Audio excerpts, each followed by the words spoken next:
Welcome back. Welcome back. It's Wisdom on Wednesdays with Ray. I'm excited that you took time out to hang out with me again another day. Today, this nugget of wisdom we get a chance to talk about. We hope everything's going well in your lives. We thank you for hanging out with us and spending time over the last few weeks with us. It's really been encouraging to see the information that's being shared, and people are talking. People are looking forward to it. And again, I say heartfelt thank you for supporting us. The thing that I want to talk about today, obviously, is wisdom. But even in the aspect of wisdom, many of us have aspirations of doing great things in life. Some people have aspirations of owning their own businesses. People have aspirations of having wonderful, bliss-filled families at one time. Many of us dream of having wonderful, strong, flourishing congregations. We dream and dream and dream. But there's things that hold us back from accomplishing our dreams, trying our dreams, attempting our dreams. It's coming from the thing that I want to talk about today called failure. Yes, friends, failure is one of those things in life that is unavoidable, but very necessary to take the next step.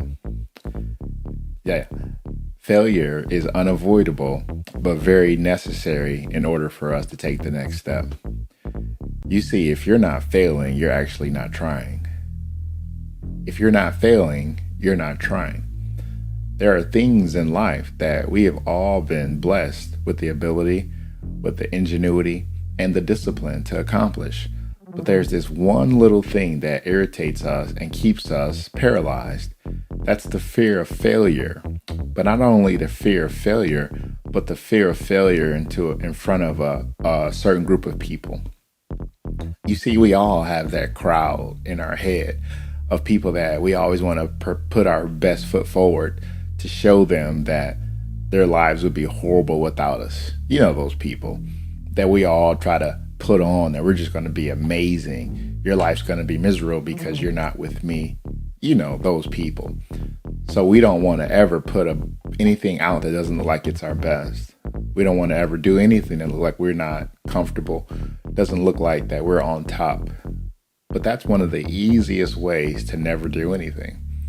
If you're afraid to ruffle feathers, if you're afraid to make other people uncomfortable with your success, you'll never do anything that's worthwhile. You'll never go any place because some of us are too consumed with the opinions of people. And when you're too consumed with the opinions of people, it'll paralyze your progress. And when your progress is paralyzed, it'll look like you're standing still. That's why it can feel like you've been on a job that's going nowhere. That's why it can feel like you're in a marriage that you're two ships passing each other in a night. Because there's things that you could be doing to make your employment more enjoyable. There's things that we all could be doing to make our marital lives even more enjoyable. But all of those things take work, and that work also takes attempting things that's going to ultimately fail at times. So just because you fail doesn't mean you're a failure. Just because you attempted something, what you got out of that failure is a lesson on how not to do that again. And you just dust yourself off and you try again. Listen, friends, life is too short to be consumed with people counting your failures. You see, if people are on the sidelines watching your failures, you've already won.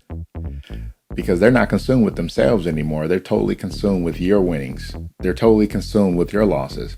And one of these days, if they're watching your losses and they're watching your failures, they're ultimately going to count your wins. But if you never fail and you never try, you're never going to have any wins.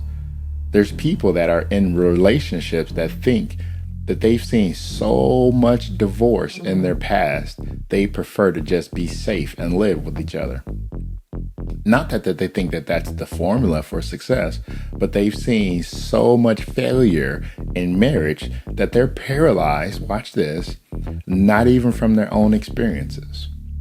Many of us have got great advice from very wise people, and wise people all have this tendency, myself included, of trying to overprotect people And when you overprotect people, ultimately, sometimes wise people, you're dousing water on somebody's dreams that were ablaze before they started talking to you. What I've learned recently, even with my spouse, I'm blessed with a dreamer, that I have to let her actually materialize all of her dreams. That I have to be on the support and watch her grow in her mind, allow her to see the entire thing in her mind.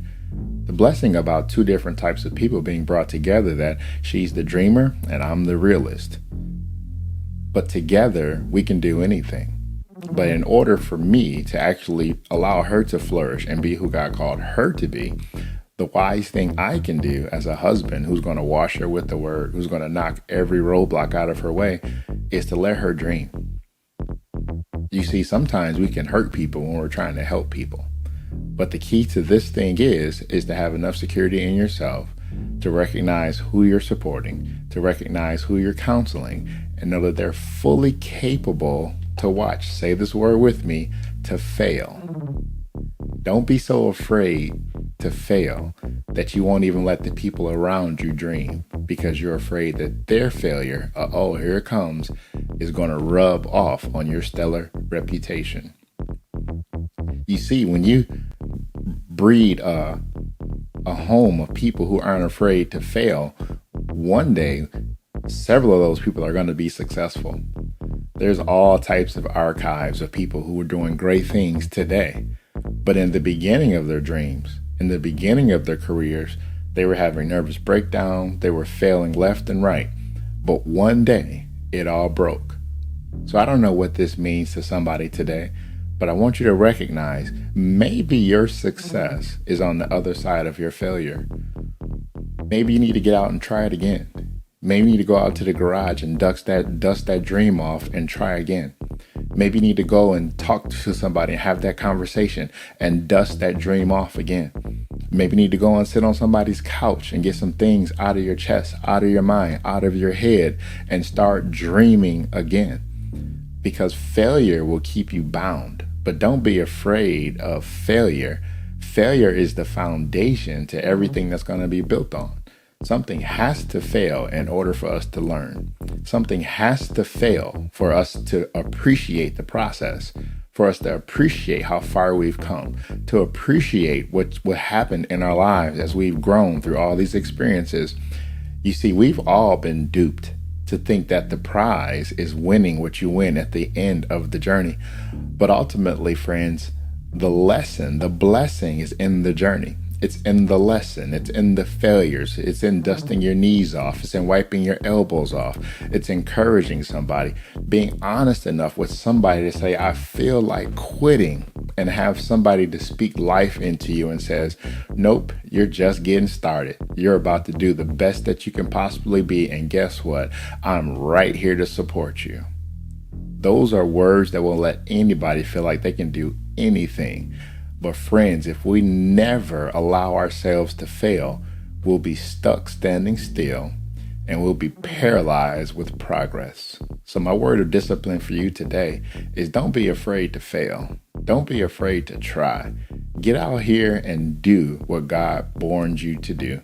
These are my words for you today on Wisdom Wednesdays, and I hope you have a wonderful day today. This is Ray. Have a wonderful day. Bye-bye.